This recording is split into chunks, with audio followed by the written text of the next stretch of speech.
नमस्कार।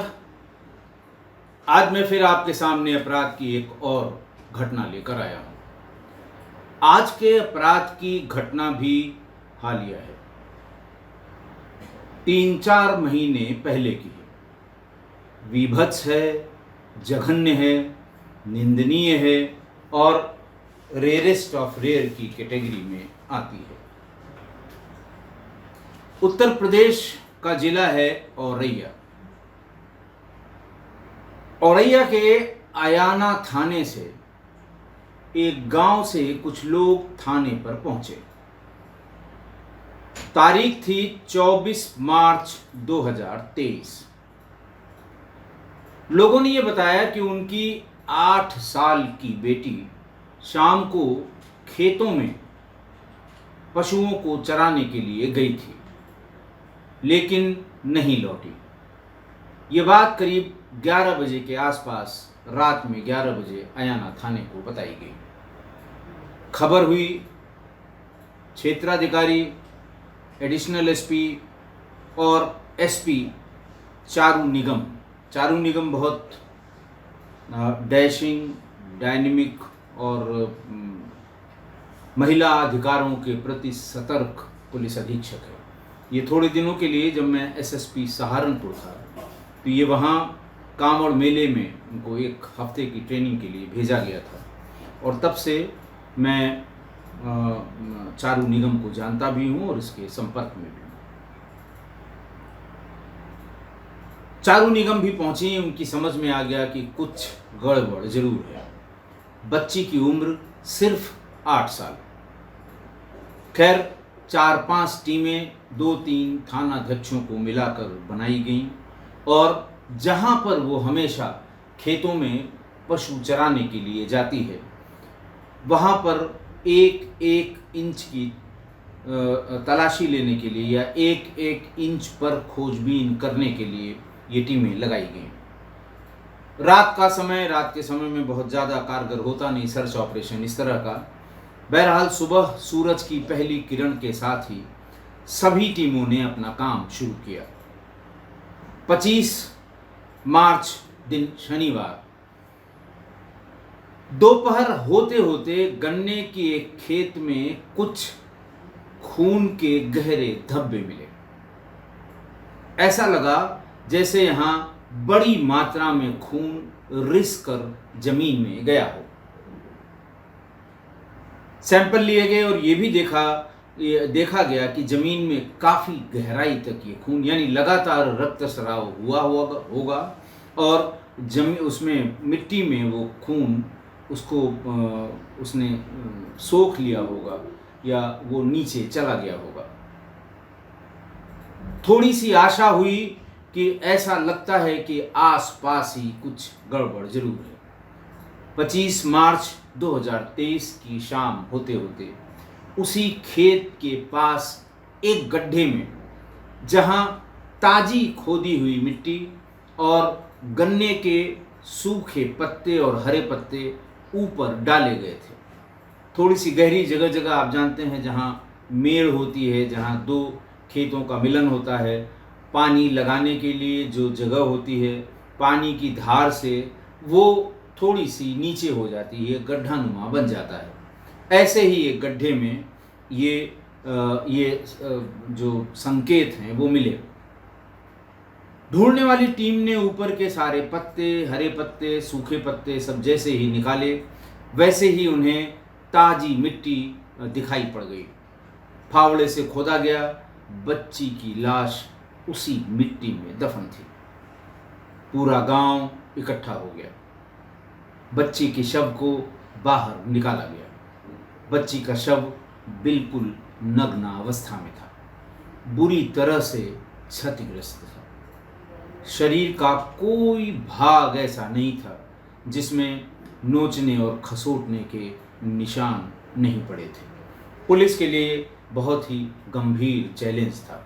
आप समझते हैं, मैं बहुत बार बता चुका हूं कि छोटे बच्चे के साथ हुआ कोई भी अपराध, बच्चे या बच्ची के साथ, उसको सामान्य जन अपने बच्चों से जोड़कर देखते हैं और तब जो गुस्सा किसी के मन में आता है ऐसे अपराध के प्रति, वो बहुत गंभीर होता है और कभी कभी बहुत गंभीर कानून व्यवस्था की शक्ल ले लेता है। लिहाजा इसीलिए चारू निगम ने बड़ी संख्या में फोर्स वहाँ तैनात करा दी।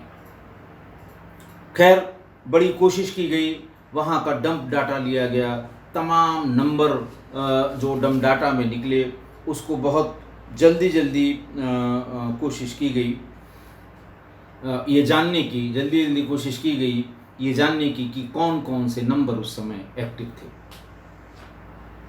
गांव के ही एक बारात घर में, गांव का एक जो बारात घर है उसमें सीसीटीवी कैमरे लगे हुए थे। सीसीटीवी कैमरे में 4-5 लोग संदिग्ध दिखे। ऐसा लग रहा था जैसे ये वहाँ खाली बारात घर में इकट्ठा होकर इन्होंने शराब पी होगी या कोई ऐसी हरकत की होगी जिससे बचने या छिपने का प्रयास वो कर रहे थे। हालांकि उनकी हरकत से ये नहीं लग रहा था कि उन्हें इस बात की जानकारी है कि यहाँ सीसीटीवी लगा हुआ है। बहरहाल इन सभी 4-5 लोगों को हिरासत में लिया गया, कस्टडी में लिया गया और इनसे पूछताछ शुरू हुई। पूछताछ में एक व्यक्ति था गौतम सिंह। बातचीत शुरू हुई, उसके कपड़ों की जांच की गई, उसके कपड़ों में मिले सीमेन की जांच की गई, जो फौरी जांच होती है, जो जिले की मोबाइल फॉरेंसिक वैन होती है और एक फॉरेंसिक एक्सपर्ट होते हैं, उन सब से ये जांच कराई गई तो ऐसा लगा कि यही व्यक्ति संदिग्ध है। गौतम सिंह को थाने पर लाया गया, बाकी लोगों को भी लाया गया, सबसे अलग अलग पूछताछ शुरू हुई। गौतम सिंह से जब पूछताछ शुरू हुई और पुलिस ने पूछताछ का अपना राष्ट्रीय तरीका अपनाया तो सारी बातें खुलकर सामने आ गईं। उसने ये कबूल किया, उसने ये बताया और बाद में उसके हर जो उसका कन्फेशन था उसके हर पार्ट को पुलिस की अलग अलग टीमों ने फौरन ही वेरीफाई किया। उसने ये बताया कि 24 मार्च को वो अपने दोस्तों के साथ उस बारात घर में पार्टी की, थोड़ी शराब पी, लेकिन उसे शराब और पीने की आवश्यकता महसूस होने लगी। उस समूह में इतनी शराब नहीं पिलाई जा सकती थी जो भी पिलाने वाला था। बहरहाल उसने शराब खरीदी और वो नहरिया के पास बैठकर अकेले शराब पी रहा था। उसे बिस्किट खाने का मन हुआ। वो वहाँ से बिस्किट, पास में ही बिस्किट की दुकान थी, वहाँ उसने बिस्किट खरीदी और बिस्किट खरीद कर जब वो शराब पीने वाली जगह नहरिया पे वापस आ रहा था तो ये बच्ची उसको रास्ते में मिल गई। चूँकि गौतम सिंह इस बच्ची का ठीक पड़ोसी था, लिहाजा कोई ऐसी बात नहीं थी कि वो डरी हो, भागी हो या वो उसने अवॉइड किया हो। बच्ची को देखते ही इसके मन में पाप सवार हो गया, ऐसा गौतम सिंह ने बताया। फिर उस जो बिस्किट उसने ले रखा था वो बच्ची को दिखाया और ये कहा कि अगर बिस्किट खाना है तो चलो हम लोग नहरिया पर बैठकर बिस्किट खाते हैं। वो बिस्किट खिलाने का लालच देकर उसे नहरिया पर नहीं ले गया, उसे सीधे गन्ने के खेत में ले गया। गन्ने के खेत में ले जाने के बाद उसने उसके साथ रेप किया। बच्ची जब चिल्ला रही थी, आवाज़ लगा रही थी, तो उसका मुंह दबा दिया। मुंह दबाता रहा और उसके साथ दरिंदगी करता रहा। और जब उसको ऐसा लगा कि अब इसमें जान नहीं रह गई है, तो ये इंश्योर करने के लिए कि ये जिंदा न बचे, उसके सिर पर पास में ही दूसरे खेत के मेड़ पर जाकर वहाँ से पत्थर ले आया और सिर पर पत्थर से वार कर दिया, गले को दबा दिया और फिर वहाँ से घर चला आया।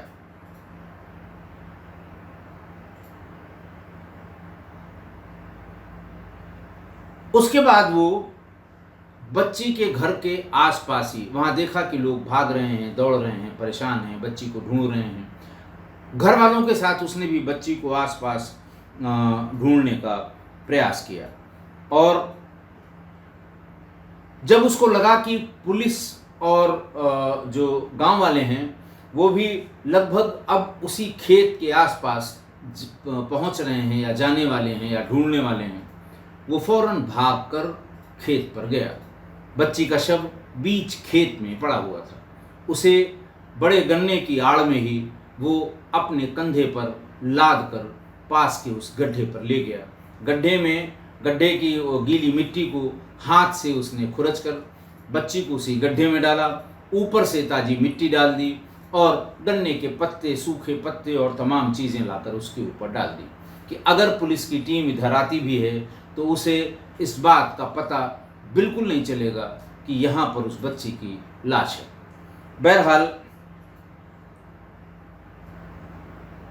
उसके बताने पर या उसके बताने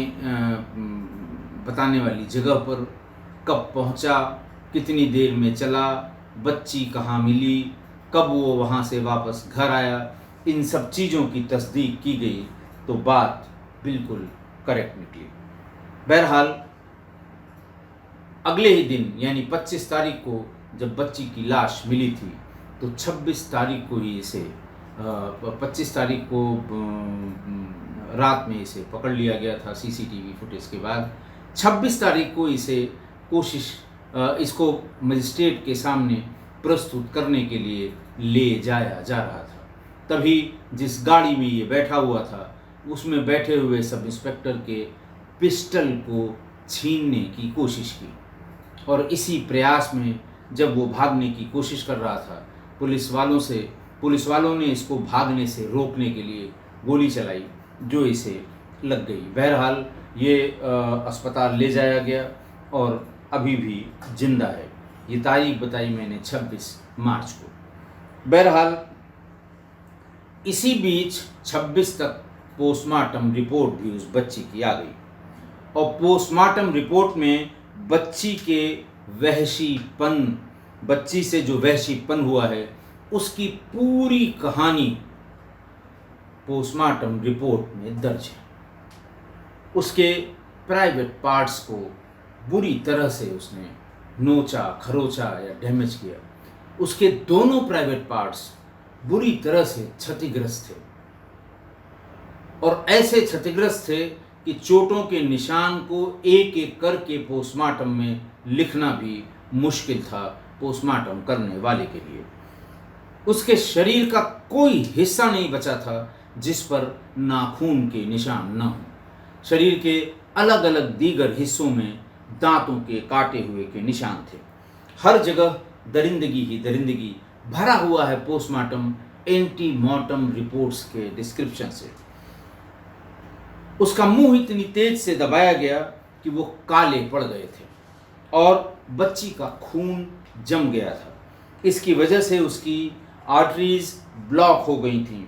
सीने और पेट पर खरोंच के बहुत निशान थे। कमर के पास हाथ से कस के इतना दबाया गया था कि उंगलियों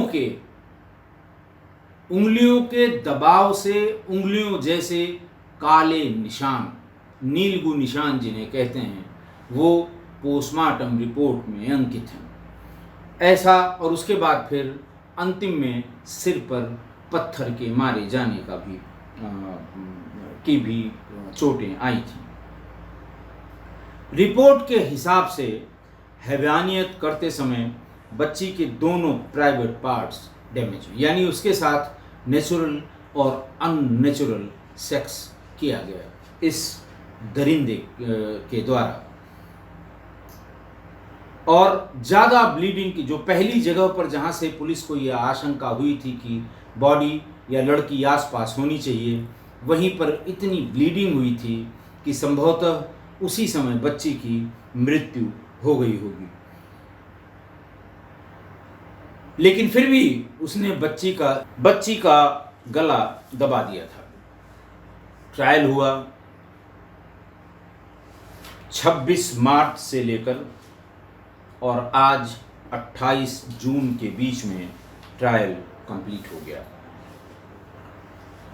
ट्रायल में DGC criminal Abhishek Mishra, special public prosecutor POCSO Jitendra Tomar और मृदुल मिश्र और पीड़ित के वकील हरिशंकर शर्मा, इन लोगों ने खूब कस के इसकी गवाही की, खूब कस के इस मुकदमे की पैरवी की।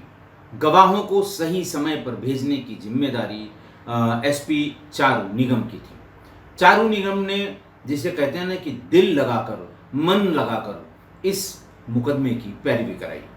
कोई भी दिन जिस गवाह को मौजूद होना चाहिए था कोर्ट में, वो मौजूद रहा। पुलिस एक एक व्यक्ति को गवाही से पहले बताकर, उसे लाकर और अदालत के सामने उसको उपस्थित कराती थी। बहरहाल आज 28 जून 2023 को जो जज साहब थे श्री मनराज सिंह, ऑनरेबल जज, जिन्होंने इसका ट्रायल देखा था, उन्होंने आरोपी को मृत्यु दंड की सज़ा सुनाई। उन्होंने अपने फैसले में लिखा है कि और 6 लाख रुपए का जुर्माना भी किया।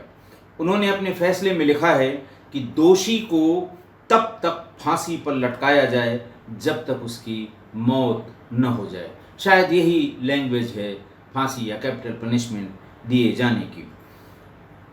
उसके बाद उन्होंने जो बातें लिखी हैं वो बहुत ही मार्मिक और हृदय स्पर्शी हैं। उन्होंने लिखा कि पुरुषों की उत्पत्ति महिलाओं से होती है और दोषी का कृत्य पशुओं से ज़्यादा निंदनीय है।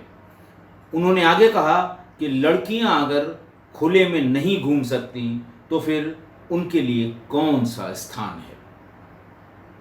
भारतीय संस्कृति में स्त्री धर्म का मूल है, ऐसा उन्होंने अपने फैसले में लिखा है। स्त्री के साथ ऐसा अपराध किसी भी धर्म व संस्कृति में मान्य नहीं है। भारतीय संस्कृति में लड़कियों को नई शक्ति के सृजन की सशक्त नारी बताया गया है, लेकिन इस अपराधी ने इस बच्ची का जीवन बचपन में ही समाप्त कर दिया। ये घटना रेयरेस्ट ऑफ रेयर की श्रेणी में आएगी, इसलिए इसे फांसी की सज़ा दी जाती है, ऐसा श्री मनराज सिंह ने आज फैसला देते समय बताया। आदेश सुनने के बाद बच्ची के पिता ने यही आशा व्यक्त की है कि ये ज़्यादा कानूनी पचड़े में न पड़कर अब इसे जल्दी से जल्दी जिस दिन फांसी पर लटकाया जाएगा तब उनके आत्मा को शांति मिलेगी।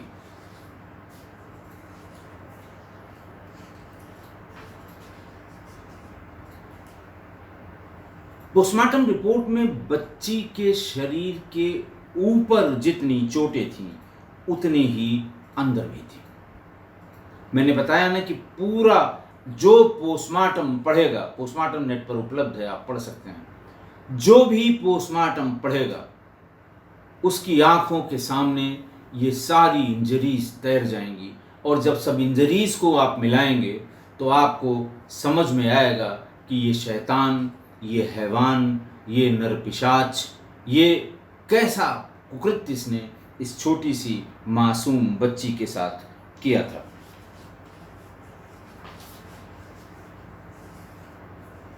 आज की घटना, इस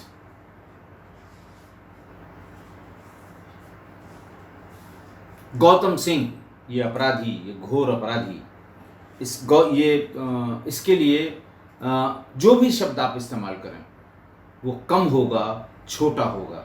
अधम, कमीना, क्षुद्र, छिछोरा, पतित, दनुज, दैत्य, दानव, राक्षस, पिशाच, कामांध राक्षस, कुकर्मी, ये थोड़े से शब्द मुझे जो याद थे जो ऐसे लोगों पर फिट हो सकते हैं, लेकिन कोई भी शब्द इनमें से उसके इस कृत्य के बराबर भी नहीं पहुंच रहा है। सारे शब्द उसके इस कुकृत्य से बहुत छोटे, बहुत कम हैं। मैं कम्युनिटी में इसकी वो फोटोग्राफ पोस्ट कर रहा हूँ जो आज इंटरनेट के तमाम एडिशंस में छपी हैं। मतलब आप देखेंगे इसे तो आपके मन में इतना क्रोध होगा। कहाँ 8 साल की बच्ची, कहाँ ये 25 साल का हैवान, ये दैत्य, ये मतलब आपको भी अगर कहीं मिल जाए, दिख जाए, तो आप जूते मार मार कर इसका मुंह लाल कर देंगे। और ये ऐसा नहीं कि आप ऐसा जानबूझकर या सोचकर करेंगे, ये रिएक्शन होगा ऐसे अपराधी को देखते ही। ये जो जज साहब ने टिप्पणियां की हैं, ये भी देखिए बहुत काबिल गौर है। जो उन्होंने जो बात कही है कि पुरुषों की उत्पत्ति महिलाओं से ही होती है, यानी हम आप किसी महिला के द्वारा ही जने गए हैं। ऐसे में महिला के बचपन को ही, उस बच्ची के बचपन को ही ख़त्म कर देना कितना बड़ा अपराध है। जज साहब श्री मनराज सिंह ने न्यायोचित फैसला सुनाया है। हम बाहर से जितनी जानकारी इस अपराध के बारे में जो मुझे उपलब्ध है उसके हिसाब से उन्होंने बिल्कुल न्यायोचित फैसला सुनाया है। और इन्हीं जज साहब ने इसी जिले में 2021 में विधुना क्षेत्र में एक 3 साल की बच्ची के साथ जघन्यतम बलात्कार की घटना हुई थी। घटना के बाद कई महीने तक ये पीड़ित बच्ची लखनऊ के किंग जॉर्ज मेडिकल यूनिवर्सिटी में जीवन और मौत से जूझ रही थी। अब जाकर वो ठीक हो पाई है और अपने घर पहुंच गई है, औरैया के ही विधुना की। उस पूरे केस का ट्रायल भी ऑनरेबल जज साहब श्री मनराज सिंह साहब ने किया था। और उसमें उस 3 साल की बच्ची के साथ हुई दरिंदगी के एक एक बात पर ट्रायल के समय गौर करके उस अपराधी को भी इन्होंने फांसी की ही सज़ा सुनाई थी, जबकि उसमें बच्ची बच गई थी। ईश्वर ने उसे बचा लिया था, उसकी जान नहीं गई थी, लेकिन उसके साथ जो हैवानियत हुई थी, 3 साल की बच्ची जो मतलब अपने माँ बाप के सिवा किसी को नाम से बुला भी नहीं सकती। आप पूछेंगे तो शायद ही वो अपना नाम भी बता पाए। उसके साथ ऐसी पाशविक, पैशाचिक क्रूरता जिस अपराधी ने की थी, उसको भी मृत्यु दंड की सजा श्री मनराज सिंह ने ही सुनाई थी। हालांकि ऑनरेबल श्री मनराज सिंह साहब का ये न्यायिक कर्तव्य था, न्यायिक प्रक्रिया में ही उन्होंने ये सज़ा दी थी। फिर भी श्री मनराज सिंह को हजारों सल्यूट बनते हैं। मैं उनको हृदय से प्रणाम करता हूँ, मैं उनका हृदय से सम्मान करता हूँ। मेरे मन में उनके लिए बहुत ढेर सारे उद्गार हैं, उनको लाखों बार मैं धन्यवाद देता हूँ। ऐसे ही जुडिशियल ऑफिसर्स की वजह से हमारे देश में जुडिशरी की तरफ हर आम आदमी, खास आदमी भी इज्जत और अपेक्षा की दृष्टि से ऐसे जुडिशियल ऑफिसर्स को या सारे जुडिशियल ऑफिसर्स को, इस पूरे इंस्टीट्यूशन को इन्हीं मनराज सिंह साहब जैसे व्यक्तियों की वजह से या इनके फैसलों की वजह से वो अपेक्षा की हमेशा दृष्टि से ही देखता है। और जुडिशरी की साख आप कितना भी छिद्रान्वेषण कर लें अलग अलग जजमेंट्स में, लेकिन आप ये शायद भूल जाते हैं कि अगर एक दिन में दिए गए न्यायिक फैसलों की संख्या आप जोड़ लें पूरे प्रदेश में, सारे लोअर कोर्ट्स, हाई कोर्ट्स की मिला लें तो इनकी संख्या भी कई हजार होगी। आपको छिद्रान्वेषण करने के लिए, आपको आलोचना करने के लिए, आपको खामियां ढूंढने के लिए, आपको गलती निकालने के लिए 2 मिलेंगे या 4 मिलेंगे। इन हजारों हजार फैसलों में जो रोज सुनाए जाते हैं, छोटे भी, बड़े भी, मीडियम भी, हर तरह के मुकदमों का फैसला लगभग रोज आता है। आखिर आज ही के दिन इसी घटना का भी तो फैसला आया है। इसी के साथ हजारों और फैसले अलग अलग जिलों की जिला अदालतों में आए होंगे, लेकिन छिद्रान्वेषण आप 2-4 का कर सकते हैं। ऐसे ही जुडिशियल ऑफिसर्स की वजह से आज भी जुडिशरी की साख बनी हुई है और ईश्वर करेगा ऐसी ही बनी रहेगी। आज की घटना में देखिए फिर वही हुआ, पड़ोसी, बिस्कुट और लालच, और बाद में परिणति गंभीर अपराध। मैंने बहुत सारे एपिसोड्स में बताया है कि टॉफ़ी, चॉकलेट, चिप्स, बिस्कुट का लालच दिखाकर ऐसी अनगिनत घटनाएं हुई हैं। कुछ बड़ी और बहुत जघन्य घटनाओं का जिक्र भी मैंने किया है, जहां अपहरण करके हत्या या छोटे बच्चों के साथ यौन शोषण की जो घटनाएं हुई हैं वो भी उनको यही chips, biscuit, toffee, chocolate, biscuit यही सब दिखाकर या इसी की लालच देकर उन्हें अपनी मनमाफिक जगह ले जाकर उनके साथ दरिंदगी हुई है। अब ये जो स्वभाव है बच्चों का, ये जो आकर्षण है बच्चों का ऐसे खाद्य पदार्थों के तरफ, ये बाल स्वभाव आकर्षण है। सभी बच्चों में ऐसा होता है। अब समय ये आ गया है, क्योंकि जिस हिसाब से अब ये बहुत छोटी उम्र की बच्चों या बच्चियों के साथ घटनाएं हो रही हैं, इसका बहुत बड़ा कारण नेट और नेट पर ये जो यौन अपराधों की जो सीरीज चल रही है, ये जो दिखाए जा रहे हैं पोर्नोग्राफिक, और ख़ासकर चाइल्ड पोर्नोग्राफी इतना रैम्पेंट है, इतनी बड़ी संख्या में क्लिक्स हैं। आप इंटरनेशनल रिपोर्ट्स पढ़िए, सबसे ज़्यादा पाकिस्तान में और पाकिस्तान के बाद भारत में चाइल्ड पोर्नोग्राफी देखी जाती है, देखी जा रही है, और शायद यही वजह है कि इस तरह की घटनाएं हो रही हैं। इसलिए माँ बाप बच्चों को ये बार बार बताएं, उन्हें समझाएं कि किसी का दिया हुआ कुछ भी न खाएं। उन्हें जो कुछ खाना है माँ बाप का दिया हुआ खाएं, माँ बाप के सामने खाएं। अगर वो टॉफ़ी, बिस्कुट, चिप्स की ज़िद करते हैं तो उन्हें फ़ौरन उपलब्ध कराएं और ये बताएं कि तुमने कहा, मैंने तुम्हें दिया, तुमने खाया, लेकिन किसी दूसरे का कभी मत खाना, कभी मत लेना। अब दिक्कत ये है कि बच्चे ही होते हैं। इन खाने वाली चीज़ों की लालच, जैसा मैंने बताया, ये उनका बाल स्वभाव, उनकी आदतों में आता है। स्वाभाविक ये उस उम्र के बच्चों में ये बाल स्वभाव है। आइसक्रीम की जिद, बिस्किट की जिद, चिप्स की जिद, कुरकुरे की जिद, चॉकलेट की जिद, टॉफ़ी की जिद, ये कोई बच्चा इसका अपवाद नहीं है। उम्र वही 4 साल से लेके 10-12 साल तक। उसके बाद फिर माँ बाप कहते हैं कीड़े पड़ते हैं, दांत खराब हो जाता है, तबीयत खराब होती है। धीरे धीरे उस बात को समझने लगते हैं। माँ बाप भी अगर पेट में कभी दर्द हुआ किसी दूसरी वजह से ही, तो उसको ये बताया जाता है कि ये तुम्हारी जो आदत चॉकलेट खाने वाली है, इसकी वजह से ऐसा हुआ है, पेट में कीड़े पड़ गए हैं, ताकि वो इसे छोड़ दे।